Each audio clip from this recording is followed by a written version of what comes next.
എല്ലാവർക്കും നമസ്കാരം.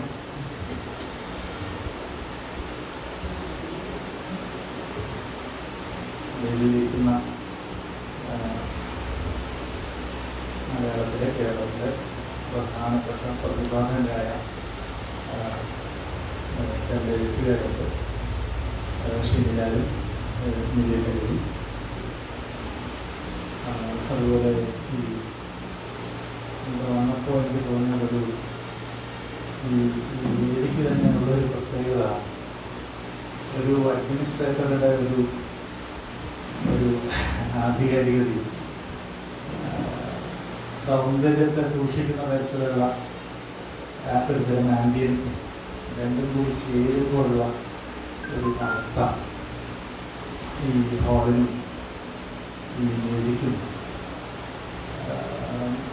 ഇവിടെ കൂടിയിട്ടുള്ള ആളുകളുടെയും സൂചിപ്പിച്ചതുപോലെ ഒരു കുടുംബാന്തരീക്ഷത്തിൽ സംസാരിക്കുന്നത് പോലെ. പക്ഷെ അതിൻ്റെ ഒരു കുഴപ്പം എന്ന് വെച്ച് കഴിഞ്ഞാൽ, ഞാൻ കുറച്ച് കാര്യങ്ങൾ പറയണമെന്ന് വിചാരിച്ചതൊക്കെ ഞാൻ മറന്നുപോവുകയും നമ്മുടെ കുടുംബത്തിലുള്ള ഒരു കൂട്ടുചേരലിൻ്റെ ഒരു അവസ്ഥയിൽ ഉള്ള ഒരു അവസ്ഥയുണ്ട്. ഞാൻ വന്ന് ആദ്യം കാണുന്നത് കൽപ്പറ്റ ബാലകൃഷ്ണൻ സാറിൻ്റെ ഒരു പടമാണ്, ഫോട്ടോയാണ്. ഞാൻ നേരത്തെ ആഗ്രഹിച്ചിട്ടുള്ളതാണ് കൽപ്പറ്റ ബാലകൃഷ്ണൻ സാറിൻ്റെ. അദ്ദേഹം ഉള്ള സമയത്ത് സാഹിത്യ അക്കാദമിയൊക്കെ നടത്തിയിട്ടുള്ള ക്യാമ്പുകൾ, അദ്ദേഹത്തിൻ്റെ പുസ്തകങ്ങൾ, അദ്ദേഹത്തിൻ്റെ പ്രഭാഷണങ്ങൾ, എനിക്കധികമായിട്ടുള്ള ഒരു ബന്ധം അല്ലെങ്കിൽ ഓർമ്മ എന്ന് വെച്ച് കഴിഞ്ഞാൽ 3-4 ക്യാമ്പുകളിൽ അദ്ദേഹത്തോടൊപ്പം എനിക്ക് പലരും ഇരിക്കാൻ കഴിഞ്ഞു. കഥകൾ ചർച്ച ചെയ്യുന്ന സമയത്ത് അദ്ദേഹത്തിൻ്റെ ഒരു ഗ്രൂപ്പിൽ അദ്ദേഹത്തെക്കുറിച്ചുള്ള അഭിപ്രായം പറയുന്നു. അങ്ങനെയൊക്കെ ഒരു 30 വർഷം മുമ്പിലുള്ള ഈ ഓർമ്മയിൽ അദ്ദേഹത്തിൻ്റെ വലിയ വ്യക്തിത്വം ഒക്കെ ഓർമ്മ നിൽക്കുന്നു. അദ്ദേഹം ആണ് എനിക്ക് ഈ പറഞ്ഞു തന്നത്. സാഹിത്യത്തെക്കുറിച്ചുള്ള വലിയ പാഠമല്ല. ഈ ആൻറ്റിബയോട്ടിക്, അദ്ദേഹം അന്ന് ഞങ്ങൾക്ക് ആൻറ്റിബയോട്ടിക് മരുന്നുകൾ കഴിക്കുന്നുണ്ടായി. ഈ ആൻറ്റിബയോട്ടിക് മരുന്ന് കഴിക്കുമ്പോൾ വലിയ ക്ഷീണമുണ്ടാവും, ഉറക്കത്തിൻ്റെ പ്രശ്നങ്ങളുണ്ടാവും എന്നൊക്കെ വളരെ സമൂഹത്തിൽ ചെറിയ കാര്യങ്ങളാണ്. പക്ഷെ ഒരു യുവാവിനെ സംബന്ധിച്ച് അതൊക്കെ വലിയ സംഭവങ്ങളാണ്. അപ്പോൾ അദ്ദേഹത്തെക്കുറിച്ചുള്ള വലിയ ഓർമ്മകളുണ്ട്. പിന്നെ അദ്ദേഹത്തിൻ്റെ പുസ്തകങ്ങളൊക്കെ, പ്രത്യേകിച്ചും ചരിത്ര നോവലുകളെ കുറിച്ചുള്ള അദ്ദേഹത്തിൻ്റെ വളരെ പ്രധാനപ്പെട്ട പുസ്തകമുണ്ട്. അപ്പോൾ ഇത് സാറിൻ്റെ കൂടി ഒരു ഓർമ്മ പങ്കുവയ്ക്കുന്ന ഒരു ഇടമായിട്ടാണ് ഞാൻ വിചാരിക്കുന്നത്. അതുകൊണ്ട് തന്നെ ഇവിടെ ഞാൻ നേരത്തെ തന്നെ വരണമെന്ന് ആഗ്രഹിച്ചിട്ടുള്ള ആളാണ്. ഞാൻ അപർണയോട് മറ്റൊരു സന്ദർഭത്തിൽ ഞാൻ പറഞ്ഞിട്ടുമുണ്ട്, ഞാൻ എപ്പോഴെങ്കിലും ഇവിടേക്ക് വരണമെന്ന് വിചാരിക്കുന്ന ആളാണ് എന്ന് ഞാൻ പറഞ്ഞിട്ടുണ്ട്. അപ്പോൾ എനിക്ക് എന്തായാലും ഇവിടെ വരാൻ കഴിഞ്ഞത് വലിയ സന്തോഷമുണ്ട്. പിന്നെ ഈ പറഞ്ഞതുപോലെ ചായ കുടിക്കുക എന്നുള്ളതാണ് ധർമ്മം.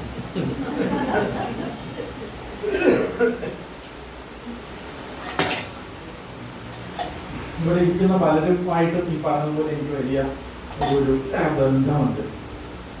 മാധവിച്ചാണെങ്കിൽ സാഹിത്യ അക്കാദമിയിൽ ഞാൻ ആദ്യ വർഷം 20 വർഷം മുമ്പൊക്കെ പുസ്തകങ്ങൾ എടുക്കാൻ പോകുമ്പോഴുമൊക്കെ അവിടെയുള്ള വളരെ പ്രസൻ്റായുള്ള ചിരിക്കുന്ന ഒരു മുഖം, മാധവി ചേച്ചിയുടെ മുഖം.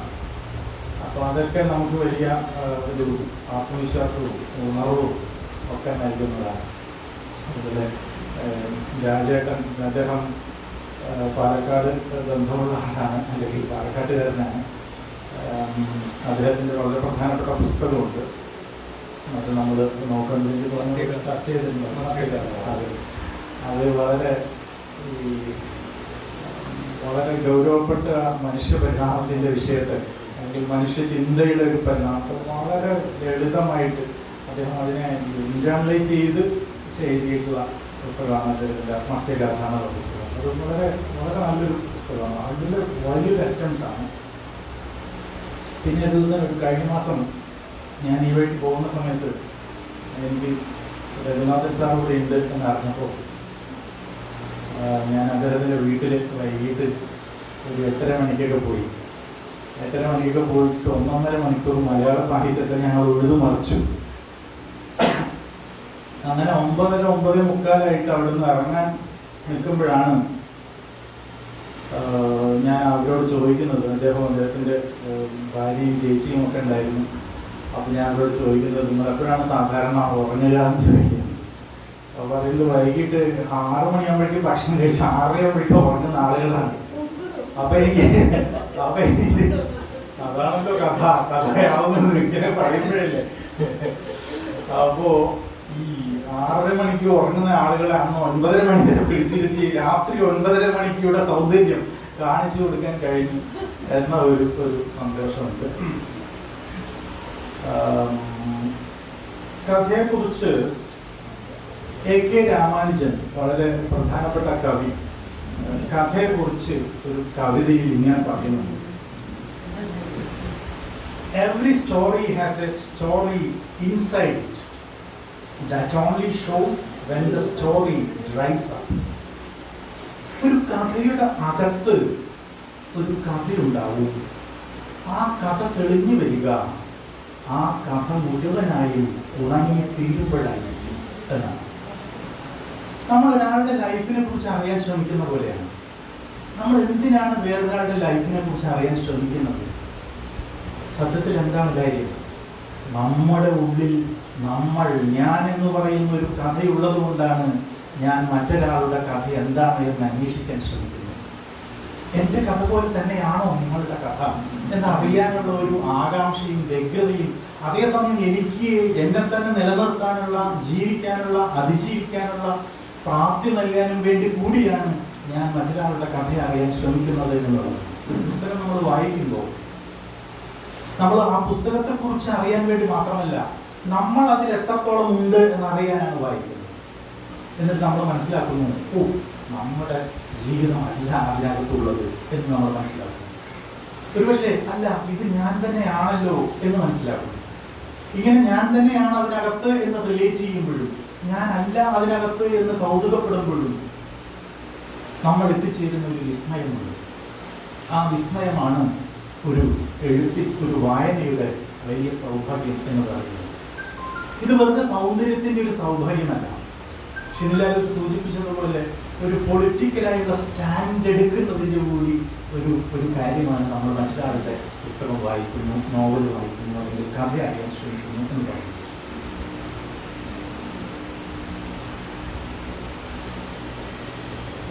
ഇങ്ങനെ നമ്മൾ നോക്കുന്ന സമയത്ത് മലയാള നോവലിലെ ഒരു നോവലിൻ്റെ അവസാനം ഒരു കഥാപാത്രം പറയാം, എൻ്റെ കയ്യിൽ കുറച്ച് പൈസ എല്ലാം ഉണ്ട്, ഞാൻ ഈ തറവാട് പൊളിച്ചു കളയാൻ പോവുകയാണ്. തറവാട് പൊളിച്ചു കളഞ്ഞിട്ട് എനിക്കൊരു കൊച്ചു വീട് അവിടെ വെക്കണം, കാറ്റും വെളിച്ചവും കടക്കുന്ന ഒരു വീട്. മലയാള നോവലിലെ വലിയ ഒരു മൈൽ സ്റ്റോൺ ആയിട്ടുള്ള ഒരു നോവലിൻ്റെ അവസാനമാണ്. എനിക്ക് തോന്നുന്നത് മലയാളത്തിലെ ഇന്നത്തെ എഴുത്തുകാർ ആ കാറ്റും വെളിച്ചവും എങ്ങനെയൊക്കെ നോവലിൽ കടത്താം എന്നാണ് പിന്നീട് വാക്കിയത്. M.T. വാസുദേവൻ നായരുടെ 4 കെട്ട് എന്ന നോവലിൻ്റെ അവസാനം തറവാട് പൊളിച്ചു കളയുന്നിടത്ത് മറ്റൊരു കെട്ടിടം, ഒരു വീട് വെക്കാൻ തീരുമാനിക്കുന്നിടത്ത് അത് വെളിച്ചവും കാറ്റും നല്ലപോലെ കടക്കാവുന്ന ഒരു വീട് വെക്കാൻ തീരുമാനിക്കുന്ന ഇടത്താണ് പിന്നീടുള്ള നോവലിസ്റ്റുകൾ അതിൻ്റെ ഈ സൈദ്ധാന്തിക ഭാഷയിൽ പറഞ്ഞാൽ പോളിഫോണിക്കായിട്ടുള്ള, ബഹുസ്വരമായിട്ടുള്ള, പല സ്വരങ്ങൾ ഉൾക്കൊള്ളിക്കാൻ കഴിയുന്ന ഒരു ഇടത്തേക്ക് എത്തുന്നതാണ്.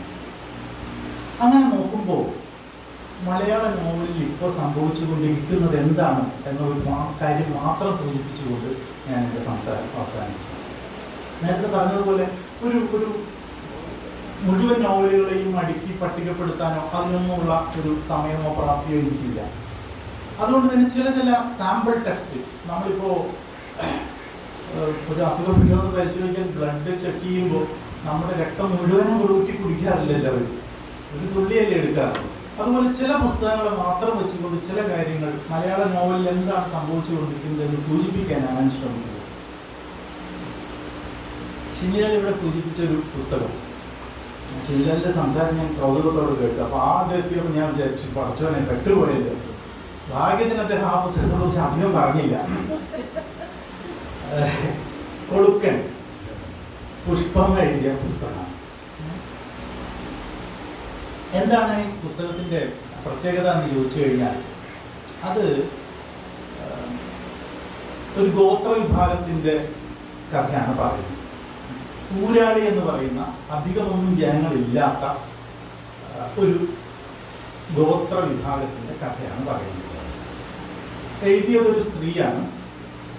ആ നോവലിനെ കുറിച്ച് വന്നുള്ള നിരവധി റിവ്യൂകൾ നമ്മൾ വായിച്ചാൽ നമുക്ക് മനസ്സിലാവുന്നത്, പലരും പറയുന്നുണ്ട് ഇത് ഒരു പുരുഷൻ എഴുതി കഴിഞ്ഞാൽ ഇതിങ്ങനെയല്ല വരിക എന്നൊക്കെ പറയുന്നുണ്ട്. പക്ഷെ ശരിയുമായിരിക്കാം.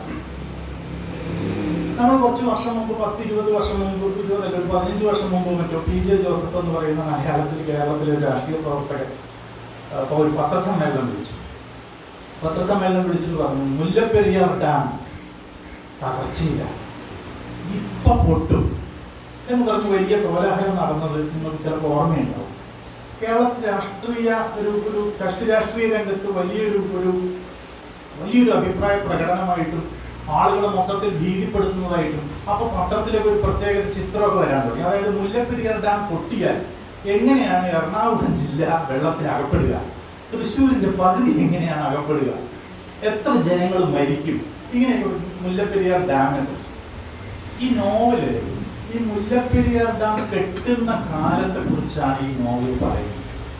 മുല്ലപ്പെരിയാർ ഡാം നിർമ്മിക്കുന്ന സമയത്ത് ഈ ഊരാളി വിഭാഗത്തിൽപ്പെട്ട ആദിവാസി ഗോത്രത്തിലെ ആളുകൾ അത് കെട്ടിട നിർമ്മാണത്തിന് വേണ്ടി നടത്തിയ സംഭാവന, അവരതുകൊണ്ട് തന്നെ പലയിടങ്ങളിലേക്ക് പലായനം ചെയ്യപ്പെട്ടത്, കുടിയേറപ്പെട്ടത്, ചിതറിച്ചത്, ഇങ്ങനെയൊക്കെയുള്ള കാര്യമാണ് ഈ കൊളുക്കൻ എന്നുള്ള നോവലിലെ പുഷ്പമ്മ എഴുതിയിരിക്കുന്നത് എന്നുള്ളതാണ്. അതില് എല്ലാ നോവലിലും കാണുന്ന പോലെ ഒരു കഥാപാത്രമുണ്ട്. കണ്ടൻകാണി എന്നാണ് കഥാപാത്രം. ഈ കഥാപാത്രത്തിന്റെ ഒരു പ്രത്യേകത വെച്ചാൽ ആളൊരു മൂപ്പനെ പോലെയുള്ള ഒരു ആളാണ്. എല്ലാ കാര്യങ്ങളും ഗോത്രത്തിന് തീരുമാനിക്കുന്നത് ഇങ്ങനെയാണ്. എങ്ങനെയാണ് കാര്യങ്ങൾ തീരുമാനിക്കുന്നത്? ഇങ്ങനെ കാര്യങ്ങൾ തീരുമാനിക്കുന്നതിലെല്ലാം ഒരു സന്തോഷം കണ്ടെത്തുന്നു. അദ്ദേഹത്തെ ആളുകൾ ബഹുമാനിക്കുന്നതിൽ സുഖം കണ്ടെത്തുന്നു. ഇങ്ങനെയൊക്കെയാണ് ഈ നോവലിന്റെ വേറൊരു പ്രത്യേകത. ഇതിൽ പ്രത്യേകിച്ച് നായകനോ നായികയോ ഇല്ല എന്നുള്ളതാണ്. ഒരു ചെമ്പി എന്ന് പറയുന്ന 9 വയസ്സ് കുറച്ച് കാലം ഉള്ള ഒരു യുവതിയാവുന്നതിന് മുമ്പിലുള്ള ആ കാലം, അത് മാത്രമാണ് ഈ നോവലിൽ ഇവരുടെ കാലമായിട്ട് വരുന്നത്. ഞാൻ മുഴുവൻ കഥയൊന്നും പറയുന്നില്ല. ഞാൻ പറയുന്നത് എന്തുകൊണ്ടായിരിക്കും പുഷ്പമ്മ ഇങ്ങനെ അവർക്ക് വേണമെങ്കിൽ ബഹുഭൂരിപക്ഷത്തിന്റെ ഒരു കഥ എഴുതാം. പക്ഷെ വളരെ ആളുകൾ കുറഞ്ഞ, അവര് തന്നെ പുഷ്പമ്മ തന്നെ പറഞ്ഞിട്ടുള്ളത്, എന്റെ വിഭാഗത്തിൽ തരപ്പെട്ടുള്ള മുഴുവൻ ആളുകൾ ഈ പുസ്തകം വാങ്ങിച്ചാൽ പോലും ഇതിന്റെ ഒന്നാം പതിപ്പ് തീരില്ല, പോലും തീരില്ല. അത്രയ്ക്ക് ചെറിയൊരു മൈനോറിറ്റി ഗ്രൂപ്പിന്റെ ഒരു ക്രൈസിസിന്റെ കഥ പറയുന്നു എന്ന് പറയുമ്പോൾ നമ്മൾ ആലോചിക്കേണ്ടത് എന്തുകൊണ്ട് ഇവരിത് പറയുന്നു എന്നുള്ളതാണ്. അത് എണ്ണത്തിൽ കുറവാണ് എന്നുള്ളതല്ല, അവരുടെ ജീവിതത്തെക്കുറിച്ചുള്ള അവരുടെ കാഴ്ചയുടെ ഡെപ്ത് എന്താണ് എന്നുള്ളതാണ് ഒരു പുസ്തകത്തെ വ്യത്യസ്തമാക്കുക എന്നുള്ളതാണ്. അപ്പോഴാണ് നമ്മൾ നമ്മുടെ ജീവിതത്തിൽ അനുഭവിക്കുന്ന ക്രൈസിസും അവരുടെ ഈ ഊരാളി വിഭാഗത്തിന്റെ ക്രൈസിസ് തമ്മിലുള്ള ദൂരവും അതിന്റെ ആഴവും വ്യത്യാസവും നമുക്ക് ബോധ്യമാവുക, നമ്മളൊരു വിസ്മയത്തിൽ അകപ്പെടുക എന്നുള്ളതാണ്. ഷിനിലാലിന്റെ ഒരു പുസ്തകം ഇരു എന്നാണ് പുസ്തകത്തിന്റെ പേര്. ഇവിടെ സൂചിപ്പിച്ചു, സ്വാഗതത്തിൽ സൂചിപ്പിച്ചു. ഈ ഇരു ഈ പറഞ്ഞതുപോലെ ഒരു നോവലിസ്റ്റിന്റെ തന്നെ ബോധപൂർവമോ അബോധപൂർവമായ മറവിയെ കുറിച്ചാണ് പറയുന്നത്. ചരിത്രം പറയാൻ വേണ്ടി നമ്മൾ പൊതുവെ സ്വീകരിക്കുന്ന ഒരു രീതിയുണ്ട്. അതല്ലാത്ത ഒരു പറച്ചിൽ രീതി നമുക്ക് എങ്ങനെ ഉണ്ടാക്കാമെന്നാണ് ഈ ഇരു എന്നുള്ള നോവൽ ആലോചിക്കുന്നത്. ചരിത്ര നോവലിൻ്റെ വലിയ സംഭാവന സി വി രാമൻപിള്ള പറയാതെ വിട്ട ഒരു ഇടത്തിലേക്കാണ് ഈ നോവല് മുനകൂട്ടിക്കുന്നത്.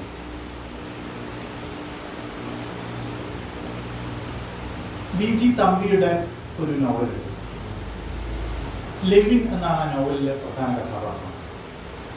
ലെവിൻ ഇതം പാരന്ത എൻഡ്ലെസ് എന്നാണല്ലോ ഇതം പാരന്ത. ഈ ഇതം പാരമിതത്തിലെ ലെവിൻ ഞാനിങ്ങനെ ആലോചിച്ച് നോക്കി. ഖസാക്കിന്റെ ഇതിഹാസത്തിൽ ഒരു രവിയുണ്ട്. രവി ഖസാക്കിലേക്ക് വരികയും അവിടെ ഒരു ഏകാധ്യാപക വിദ്യാലയ അധ്യാപകനായി ഇരിക്കുകയും അവിടുത്തെ പ്രകൃതിയുമായും നാടുമായും അലിഞ്ഞു ചേരുകയും അതിൻ്റെ അതിർത്തി കടക്കാൻ പോലും പറ്റാതെ ആ വില്ലേജിൻ്റെ അതിനകത്ത് തന്നെ അവസാനത്തെ അധ്യായത്തിൽ വീഴുകയും ചെയ്യുന്ന ഒരു കഥാപാത്രമാണ് രവി. അയാൾക്ക് ടെറിട്ടറിയിൽ നിന്നും പുറമേക്ക് പോകാൻ പറ്റില്ല. ഒരുപക്ഷെ അയാൾ ആഗ്രഹിക്കുന്നുണ്ടാവില്ല. ഒരു ബസ്സിൽ വരുന്നു, ഇറങ്ങുന്നു, അവിടുത്തെ മണ്ണുമായും പ്രകൃതിയുമായും ലയിച്ച് അവിടെ തന്നെ ലയിക്കുക തന്നെ പറയുന്നത്, അവിടെ തന്നെ ലയിച്ച് തീരുകയാണ് രവി. എങ്കിൽ ഈ ലെവിൻ എന്ന തമ്പിയുടെ നോവലിലെ കഥാപാത്രമാണ് വളരെയധികം ഏറ്റവും കൂടുതൽ യാത്ര നടത്തുന്ന ഒരാളാണ്. അയാള് തൃശ്ശൂരിൽ നിന്ന്, ആലുവയിൽ നിന്ന് കടന്ന്, മദിരാശിയിൽ നിന്ന് കടന്ന് തുർക്കി വരെ എത്തുന്നു, ഇസ്രായേലിലെത്തുന്നു. ലോകത്തിന്റെ വിവിധ ഭാഗങ്ങളിലേക്ക് യാത്ര ചെയ്ത് അയാൾ തിരിച്ചു വരുന്നു. അയാൾക്ക് അതിർത്തികളേ ഇല്ല. മോഡേണിറ്റിയുടെ ഉൽപ്പന്നമായിട്ടുള്ള ഒരു നോവൽ ഖസാക്ക് കൃത്യമായി മോഡേണിറ്റിയെ റെപ്രസെന്റ് ചെയ്യുന്നത് പോലെ ലെവിൻ എന്ന് പറയുന്ന ഈ കഥാപാത്രം ഇതം പാരമിതത്തിലെ കഥാപാത്രമാണ്. പോസ്റ്റ് മോഡേണിറ്റിയെ അതിന്റെ ഏറ്റവും വലിയ അർത്ഥത്തിൽ പ്രതിനിധാനം ചെയ്യുന്നു എന്നതാണ്. നമ്മൾ 60 വർഷം മുമ്പ് വായിക്കുന്നു, മദിരാശിയിലേക്ക് നാട് കടത്തി, ശിക്ഷയാണ്, മദിരാശിയിലേക്ക് നാട് കടത്തി. ഇന്ന് നമ്മൾ വായിക്കുമ്പോൾ മദിരാശിയിലേക്ക് നാട് കടത്തി എന്ന് പറയുമ്പോൾ അതേ വളരെ സീരിയസ് ആയിട്ട് അന്ന് നടന്ന ഒരു സാധനം നമുക്കിന്ന് കോമഡി ആയിട്ടാണ് തോന്നുക. മദിരാശിയിലേക്ക് ഇങ്ങനെ നാട് കടത്തുക, 6 മണിക്കൂർ കൊണ്ട് പോകാവുന്ന സ്ഥലത്തേക്ക് എന്തിനാ നാട് കടത്തേണ്ടത്? ഇതാണ് ചരിത്രം. നമ്മളെ ഇത്തരത്തിൽ നമ്മുടെ ദൂരത്തെ, സമയത്തെ, കാലത്തെ തിരിച്ചിട്ടുകൊണ്ട് നമ്മളെ ചിന്തിക്കാൻ പ്രേരിപ്പിക്കുമ്പോൾ മലയാളത്തിലെ നോവലിസ്റ്റുകൾ ഈ പറഞ്ഞ രീതിയിൽ ചരിത്രം എങ്ങനെയാണോ നമ്മളോട് സംസാരിച്ചു കൊണ്ടിരുന്നത് അതിൻ്റെ പറച്ചിൽ രീതിയെ തന്നെ അട്ടിമറിക്കാനാണ് ശ്രമിച്ചുകൊണ്ടിരിക്കുന്നത്. അതുകൊണ്ടാണ് പുഷ്പമ്മ വളരെ കുറഞ്ഞ ആളുകളുള്ള ഒരു ഗോത്ര വിഭാഗത്തിൻ്റെ കഥയുമായിട്ട് വരുന്നത്. ഷിനിലാൽ ഇരു എന്ന ഒരു നോവലിസ്റ്റിൻ്റെ തന്നെ പൂരണത്തിൻ്റെ പറച്ചിലുമായിട്ട് തിരുവിതാംകൂർ ചരിത്രവുമായിട്ട് വരുന്നത്. വിജി തമ്പി ആഗോള മലയാളി എന്ന് തന്നെ പറയാവുന്ന ഒരാളുടെ യാത്രയുടെ കാര്യങ്ങളുമായിട്ട് വരുന്നു. ഈ പറയുന്നതെല്ലാം ഞാൻ ഈ സാമ്പിളുകൾക്ക് വേണ്ടി എടുത്തത് മാത്രമാണ്. ഒരുപക്ഷെ വൈറസ്, ഇവിടെ ഇരിക്കുന്ന നിവേദിതയുടെ നോവൽ, ഐശ്വര്യ കമലയുടെ വൈറസ്, വിഷ്ണു പ്രസാദിന്റെ മത്തിയാസ്, ദിപു ജയരാമന്റെ കോളനി എന്ന് പറയുന്ന ഒരു ചെറിയ നോവല്, ഒപ്പം ഷിൻലാൽ പറഞ്ഞ 2 നോവലുകൾ അതുകൂടി ഇതിനോട് ചേർത്ത് വെക്കണം എന്ന് തോന്നുന്നു. ഒരുപക്ഷെ ഇത് പട്ടിക പൂർത്തിയാക്കാനല്ല, കുറച്ചുകൂടി നിങ്ങൾക്ക് ഇതിനേക്കാളും കുറച്ചുകൂടി തെളിച്ചത്തിൽ ഞാൻ പറഞ്ഞതിൻ്റെ ഒരു വ്യക്തമായിട്ടുള്ള ചിത്രം, അവ്യക്ത ചിത്രം പറയുന്ന ആളുകളാണ് വേണ്ടിയുള്ളത്, കുറച്ചുകൂടി വ്യക്തമായിട്ടുള്ള ചിത്രം കിട്ടാൻ വേണ്ടിയിട്ട് അത് സഹായിക്കും എന്ന് ഞാൻ വിചാരിക്കുന്നു. അപ്പോൾ കൂടുതലൊന്നും പറയാനില്ല. വളരെ സന്തോഷം വരാനും സംസാരിക്കാനും കഴിഞ്ഞതിൽ.